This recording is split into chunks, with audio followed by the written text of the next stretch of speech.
नमस्कार, बहुत स्वागत है आपका न्यूज रूम लाइव में। आपके साथ मैं हूं सोनाली सिंह। बुलेटिन की शुरुआत करेंगे बड़ी खबर के साथ। बड़ी खबर कैमूर से, जहां पर हाईवे पर भीषण सड़क हादसा हुआ है। बताते चले आपको कि यहां पर टूरिस्ट बस और कार में भीषण टक्कर हो गई है। माफ कीजिएगा, टूरिस्ट बस और ट्रक में सीधी टक्कर हुई है, जिसमें बस चालक की घटनास्थल पर ही मौत हो गई। इस बस में करीब 35 टूरिस्ट सवार थे। सभी तीर्थ यात्रा पर निकले थे, तभी यह हादसा हुआ। बताया जा रहा है कि कोलकाता से टूरिस्ट बस आगरा की ओर जा रही थी, तभी यह हादसा हुआ। कैमूर के कोदरा में एक होटल पर बस रुकी और तभी तेज रफ्तार ट्रक ने टूरिस्ट बस में जोरदार टक्कर मार दी। इस हादसे में बस के परखच्चे उड़ गए हैं। तस्वीरें भी आपको लगातार दिखा रहे हैं। टक्कर इतनी जोरदार थी कि ट्रक बस को 500 मीटर तक घसीट कर ले गया। मौके पर पहुंची NHAI की टीम ने घायलों को हालांकि अस्पताल पहुंचाया है। अभी भी बस ड्राइवर का शव गाड़ी में ही फंसा हुआ है। क्रेन की मदद से शव को निकालने की कोशिश लगातार जारी है। तस्वीरें देखिए आप, जहां पर भीषण सड़क हादसा हुआ। टूरिस्ट बस और ट्रक की सीधी टक्कर हुई है, जिसमें बस चालक की घटनास्थल पर ही मौत हो गई। सभी तीर्थ यात्रा पर निकले थे। बता दें आपको कि बस में करीब 35 टूरिस्ट सवार थे। फिलहाल जितने भी लोग घायल हैं उन्हें अस्पताल पहुंचाया गया है, जहां पर उनका इलाज जारी है। लेकिन यहां पर लोगों की मौजूदगी साफ तौर पर देखी जा रही है। ड्राइवर का शव फिलहाल बस में ही फंसा हुआ है, जिसको निकालने की कवायद भी इस वक्त लगातार की जा रही है। बस उल्टा साइड से जा रहा था और अपने साइड से ट्रक आ रहा था। अचानक आमने सामने दोनों में टक्कर हो गया। कितने लोग घायल हैं? लगभग 30-35 के लगभग घायल हैं। कहाँ से कहाँ जा रहे थे आप लोग?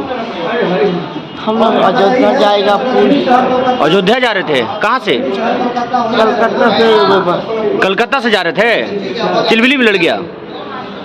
कितने लोग सवार थे बस पे? 50-60 लोग थे। लोगों को कुछ पता नहीं है। दक्षिणेश्वर से मतलब बंगाल से घूमने के लिए निकला था कल सुबह। अभी आज कहाँ पहुँचने का प्लान था आप लोगों का? बनारस या अयोध्या, कहाँ जाने वाले थे आप लोग? जानकारी नहीं है। कहाँ जाना था? पहले आगरा जाना था। कितने लोग सवार थे बस पे? 55। और कैसे घटना, कुछ जानकारी हुआ है? कुछ नहीं, अचानक झटका आया। उस समय आप लोग सोए हुए थे? नहीं, बैठे हुए थे और अचानक झटका आ गया। और बड़ी खबर आपको मोतिहारी से बताते चले, जहां पर कार और ट्रक में भीषण टक्कर हुई है। जानकारी आपको देते चले कि यहां पर कार सवार सभी लोग जख्मी बताए जा रहे हैं। NH 28 पर यह भीषण हादसा हुआ, जहां पर ट्रक और कार में भीषण टक्कर हुई है। हादसे में कार सवार लोग गंभीर रूप से घायल बताए जा रहे हैं। यह हादसा पिपरा कोठी के मोहना पुल के पास हुआ है। वहीं हादसे के बाद ट्रक चालक और खलासी फिलहाल फरार है। कार सवार सभी लोग थावे मंदिर में पूजा करने जा रहे थे, तभी ये हादसा हुआ। हादसे में कार पूरी तरह से क्षतिग्रस्त हो चुका है। सभी घायलों को फिलहाल मोतिहारी के एक निजी अस्पताल में भर्ती कराया गया है, जहां पर घायलों का इलाज जारी है। तस्वीरें आप देखिए, घने कोहरे की वजह से यह हादसा हुआ। ट्रक और कार में टक्कर हो गई, जिसमें 8 लोग फिलहाल जख्मी बताए जा रहे हैं। कार सवार सभी 8 लोग इस वक्त जख्मी हैं। अस्पताल में उनका इलाज जारी है। कहाँ से आप जा रहे थे? कहाँ से आ रहे थे? कहाँ जा रहे थे? तो कहाँ जा रहे थे? लछवारे जा रहे थे। तब क्या हुआ उसके बीच में? बस वाला मार दिया है। गाड़ी आप ही चला रहे थे? स्पीड कितने का थे?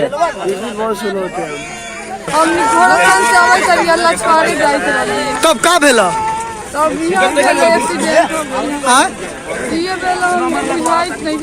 ट्रक वाला मरल कि क्या नहीं कर? तो वो लोग ना देख। ट्रक आगे आगे चलत लगा, जस्ट मतलब हल्का सा रॉन्ग साइड में आला और ठीक है, मोतिहारी के तरफ से आगे ट्रक में मरला। ट्रक में मरल। कहाँ से कहाँ ये लोग जाता लगा, कुछ मालूम है? लछवारे शायद जाता लगा। कहाँ से आवत लगा मालूम नहीं। और बड़ी खबर पूर्णिया से, जहां पर जूट गोदाम में भीषण आग लग गई है। 50 लाख के नुकसान का यहां पर अनुमान लगाया जा रहा है। आपको बताते चले कि जूट गोदाम में यहां पर भीषण आग लग गई। शॉर्ट सर्किट से आग लगने की आशंका जाहिर की जा रही है। 50 लाख रुपए का जूट जल गया है। आग पर काबू पाने की कोशिश फिलहाल की जा रही है। मौके पर दमकल की टीम मौजूद है जो आग को बुझाने की कोशिश कर रही है। श्रीनगर चौक के पास ये जूट गोदाम स्थित है जहां पर शॉर्ट सर्किट की वजह से आग लग गई। करीब 50 लाख रुपए का जो जूट है वो जलकर राख हो चुका है। आग पर काबू पाने की फिलहाल कवायद जारी है। दमकल की टीमें मौके पर मौजूद हैं और आग को बुझाने की कोशिश की जा रही है।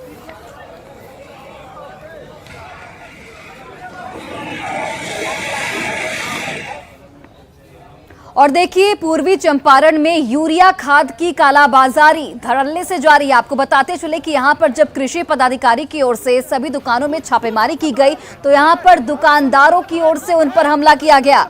दरअसल दुकानदार सरकारी रेट से दोगुने दाम पर खाद बेच रहे हैं। वहीं कृषि पदाधिकारी की शिकायत पर 25 लोगों के खिलाफ प्राथमिकी दर्ज की गई है। पुलिस फिलहाल इस पूरे मामले की छानबीन में जुट गई है। तस्वीरें आप देखिए, ये वीडियो उस वक्त का है जब कृषि पदाधिकारी दुकानों पर छापेमारी करने पहुंचते हैं, लेकिन वहां पर दुकानदारों की ओर से उन पर हमला बोल दिया जाता है। 550 में कहाँ से आ जाता है? फल्ला को दे दीजिए, चिल्ले को दे दीजिए, इतना ईद दीजिए, पैसा दीजिए, पैसे लीजिएगा। घूस लेने आया है, घूस आपसे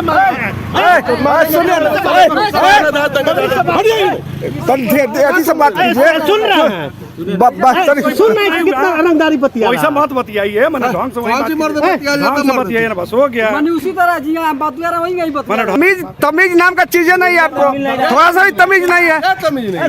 बात काय देखिए, जैसे हम लोग गए तब तक बहुत सारा लोग खाद लेकर के पकड़िया चौक से जा रहा था। जब पूछे उनसे तो सब लोग बता रहे थे कि 550 रुपये प्रति बैग हम लोग खरीदे हैं दीपू खाद बीज भंडार से।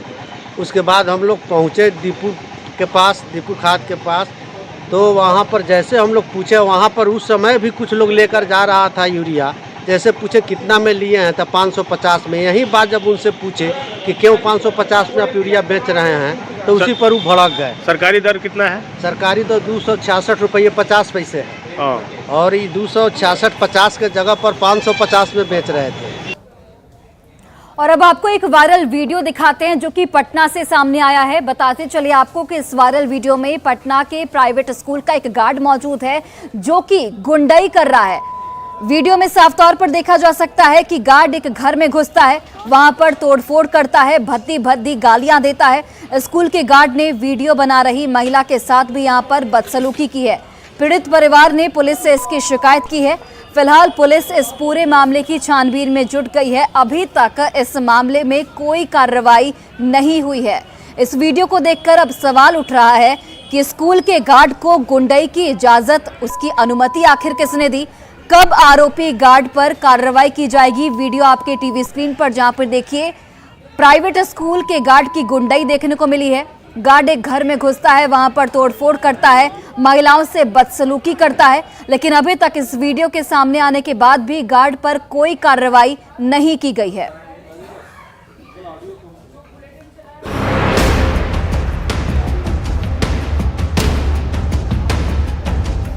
एकजुट हो जाएंगे, और जब एकजुट हो जाएंगे तो 2024 में भारी बहुमत से विजयी होंगे।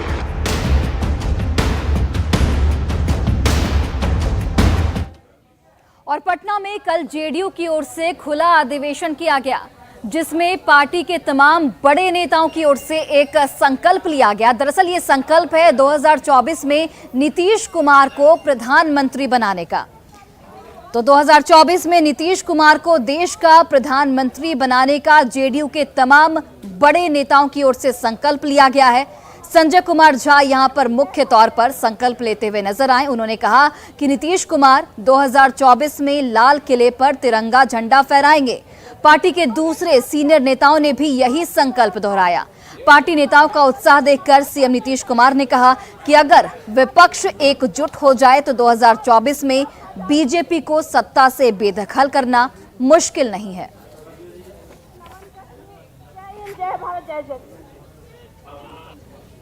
निश्चित रूप से आने वाला समय एक ललन बाबू के नेतृत्व में राष्ट्रीय पार्टी 2023 में जदयू को बनाना है, यह संकल्प लेके जाना है।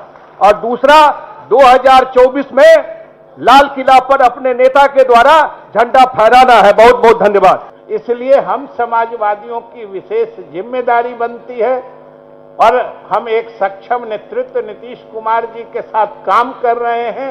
देश में ऐतिहासिक जिम्मेदारी निभाने में हम सफल होंगे। पूरे देश के लोग और विशेष रूप से समाजवादी हमारे नेता की तरफ नजर किए हुए हैं। हमारे नेता जरूर सफल होंगे।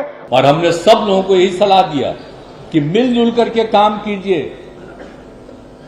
अधिकतर पार्टियों का एक साथ एकजुट हो जाएंगे और जब एकजुट हो जाएंगे तो 2024 में भारी बहुमत से विजयी होंगे, ये हम लोगों का है। और हमने लगभग बात कर लिया है। अब कुछ समय के बाद अधिक से अधिक पार्टियां एकजुट हो जाएंगी। अरे कह न रहा था कि थर्ड फ्रंट, तो हमने कहा थर्ड फ्रंट कहां है? अब अगला बार बनेगा वो मेन फ्रंट बनेगा। ये सब हम करते रहे, हम अपना कोशिश कर रहे हैं। मेरा बतवा मानेंगे तो ये हार जाएंगे, मेरा बात लोग नहीं मानेंगे तो हम क्या करेंगे? हम क्या करेंगे? हमको क्या? इसलिए जनता दल के साथियों को जिम्मेवारी है कि वे अपने इस चुनौती को स्वीकार करके एक विकल्प के लिए रास्ता राष्ट्र में प्रस्तुत करें। और 2024 के लोकसभा चुनाव में जिस तरीके से मुख्यमंत्री नीतीश कुमार की ओर से बार बार विपक्षी एकजुटता की बात की जाती है, अब वो देखने वाली बात है कि आखिर विपक्षी एकता कब तक सामने आती है। लेकिन इस पर बिहार की सियासत इस वक्त चरम पर है। तमाम पार्टियों की अलग अलग राय है, वो आपको सुनाते हैं।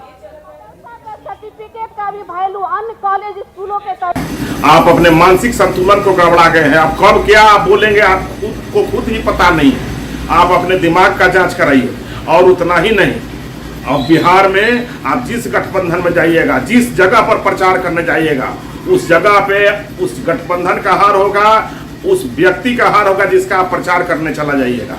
इसलिए अब आप अप्रासंगिक हो गए हैं। आप संन्यास आश्रम में चले जाइए। 2024 में प्रधानमंत्री का सपना पाले हुए लाल किला पे झंडा फहराना चाह रहे हैं, जबकि नीतीश कुमार जी को पता नहीं है। नीतीश कुमार जी मुख्यमंत्री भी अब नहीं रह पाएंगे। 2024 के पहले बिहार में महागठबंधन ताश के पत्तों की तरह बिखर जाएगा।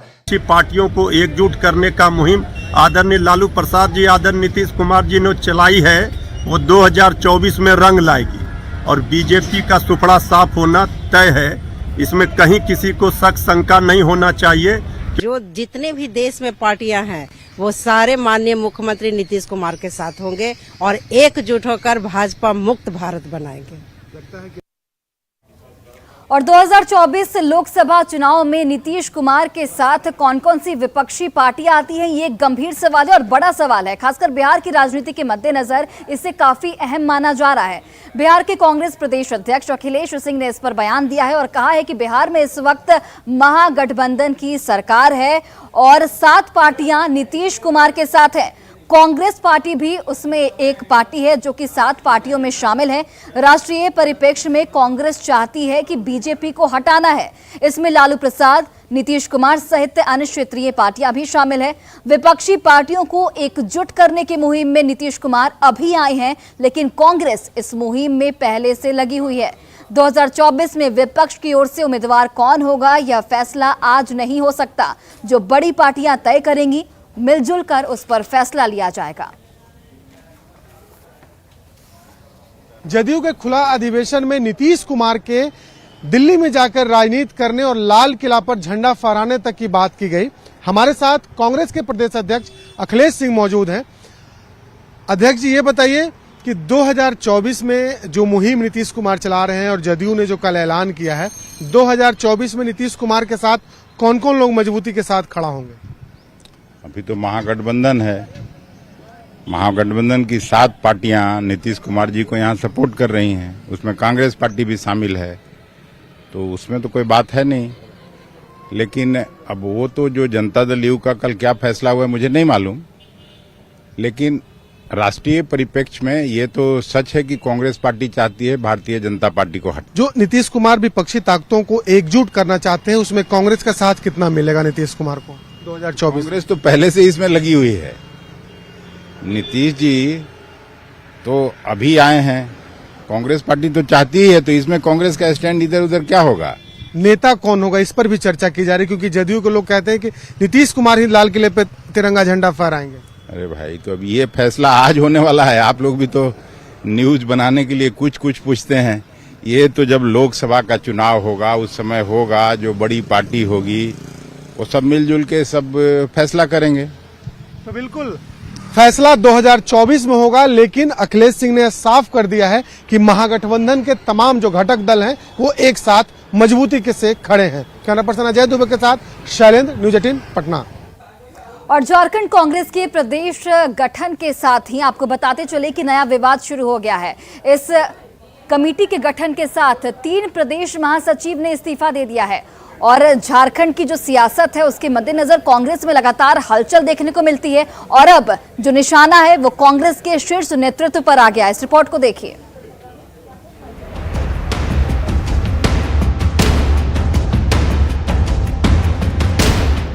झारखंड कांग्रेस में इन दिनों घमासान मचा है। पहले जिलाध्यक्ष की घोषणा पर सियासी बवाल हुआ और अब प्रदेश कमेटी के निर्माण के बाद इस्तीफे का दौर शुरू हो गया है। नवनिर्मित प्रदेश कमेटी से 3 प्रदेश सचिवों ने इस्तीफा दे दिया है। ये नेता प्रदेश कमेटी में बेहतर स्थान पाने की चाहत रखते थे, लेकिन जब ऐसा नहीं हो पाया तो इन नेताओं ने प्रदेश अध्यक्ष, विधायक दल के नेता सहित दूसरे नेताओं के खिलाफ मोर्चा ही खोल दिया।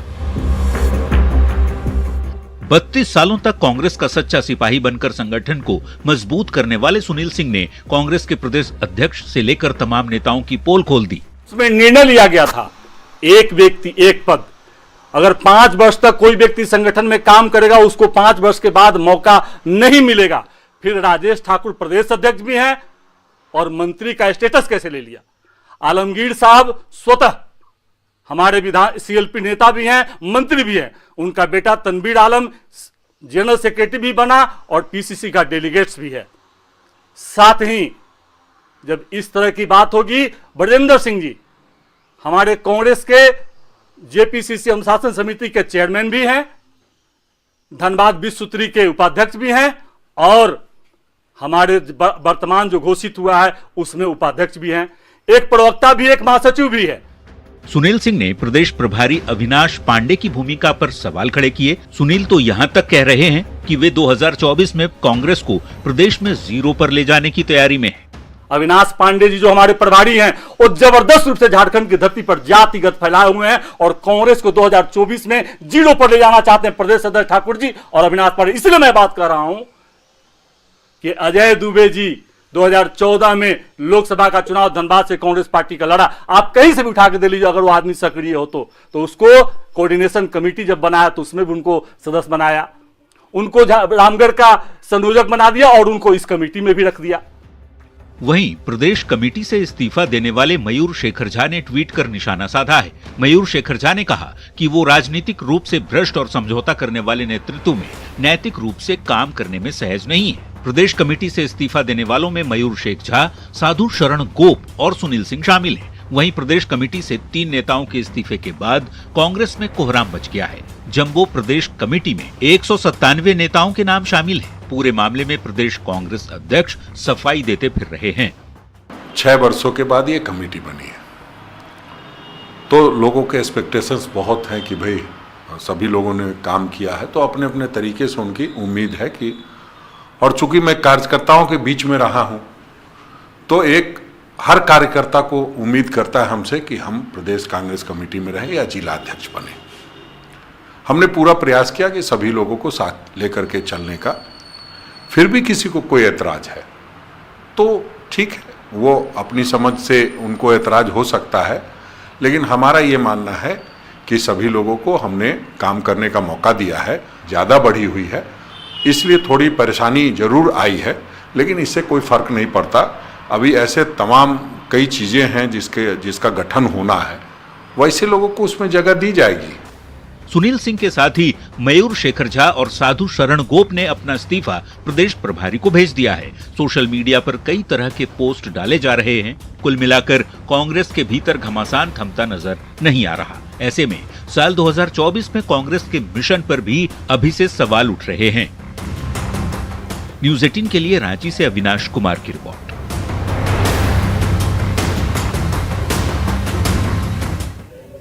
और बड़ी जानकारी आपको देते चले, रामगढ़ विधायक ममता देवी की सजा पर आज जो सुनवाई होने वाली थी वो सुनवाई अब टल गई है। बताते चले आपको कि अब कोर्ट में कल इस पूरे मामले की सुनवाई होगी।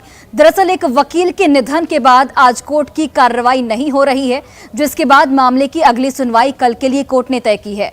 बताते चले आपको कि गोला गोली कांड में कांग्रेस विधायक ममता देवी समेत 13 आरोपियों को दोषी करार दिया गया था। कोर्ट के आदेश पर ममता देवी समेत तमाम आरोपियों को न्यायिक हिरासत में ले लिया गया है, जिसके बाद अदालत आज सजा का ऐलान करने वाला था, लेकिन एक वकील के निधन के बाद कोर्ट की कार्रवाई आज नहीं हो रही है, इसलिए इसके बाद इस मामले की सुनवाई कल के लिए तय की गई है।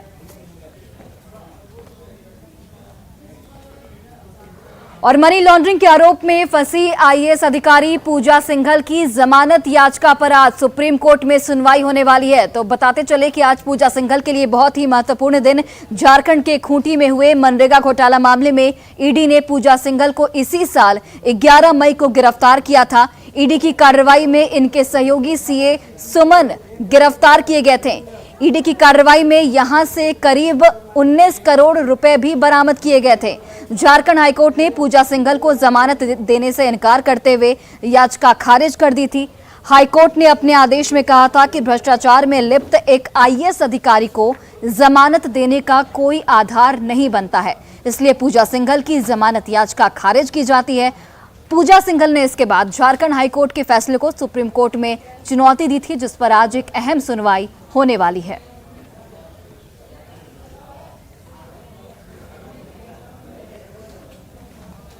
और साहिबगंज बरहरवा टोल प्लाजा मामले में आज ईडी की ओर से बड़ी कार्रवाई की जाएगी। डीएसपी से पूछताछ की जाएगी। आज आपको बताते चले कि डीएसपी प्रमोद मिश्रा से ईडी की ओर से तमाम सवालात पूछे जाएंगे और इसे लेकर डीएसपी प्रमोद मिश्रा को ईडी की ओर से हाजिर होने का समन भी भेज दिया गया है।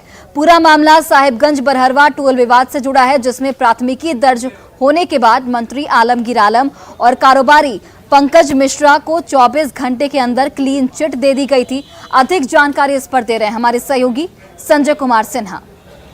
साहिबगंज टोल विवाद मामले में आज डीएसपी प्रमोद मिश्रा से ईडी पूछताछ करेगी। इसको लेकर बाकायदा ईडी ने प्रमोद मिश्रा को सम्मन भेजा है और 12 दिसंबर को हाजिर होने का निर्देश दिया है। पूरा मामला साहिबगंज के बरहरवा टोल विवाद मामले का है, जिसमें 24 घंटे के अंदर इसमें मंत्री आलमगीर आलम और पंकज मिश्रा को, जो कारोबारी हैं, उनको क्लीन चिट दे दी गई थी। इस मामले में ईडी ने जो आईओ हैं इस केस के, सरफुद्दीन खान, उनसे भी पूछताछ की थी और सरफुद्दीन खान ने अपनी पूछताछ में बताया था कि किस तरह 24 घंटे के अंदर मंत्री आलमगीर आलम और कारोबारी पंकज मिश्रा को क्लीन चिट दे दी गई थी। लेकिन आज इस पूरे मामले में जब ईडी पूछताछ करेगी डीएसपी प्रमोद मिश्रा से, तो सारी चीज़ें खुलकर सामने आएगी। अब देख रहे हैं कि इसी ईडी कार्यालय में आज से जो डीएसपी हैं प्रमोद मिश्रा पहुंचेंगे और उनसे तमाम सवाल रखे जाएंगे कि आखिर वो क्या वजह थी जब पर आपको मंत्री आलमगीर आलम और कारोबारी पंकज मिश्रा को क्लीन चिट देने की ज़रूरत पड़ी। और आपको बता दें कि झारखंड हाईकोर्ट ने पिछली सुनवाई में बाकायदा इस बात को लेकर गंभीर टिप्पणी की थी और एक अंतरिम आदेश में यह कहा था कि यह बहुत ही चिंता का विषय है कि संवैधानिक पद पर बैठा कोई व्यक्ति अगर किसी को फोन पर धमकी देता है। इस मामले में जो आपको प्रार्थी हैं शंभू नंदन कुमार, उन्होंने इस पूरे मामले की सीबीआई जांच की मांग की है। संजय कुमार सिन्हा, न्यूज़ 18 रांची। और फिलहाल इस बुलेटिन में बस इतना ही। आप देखते रहिए न्यूज़ 18 बिहार झारखंड।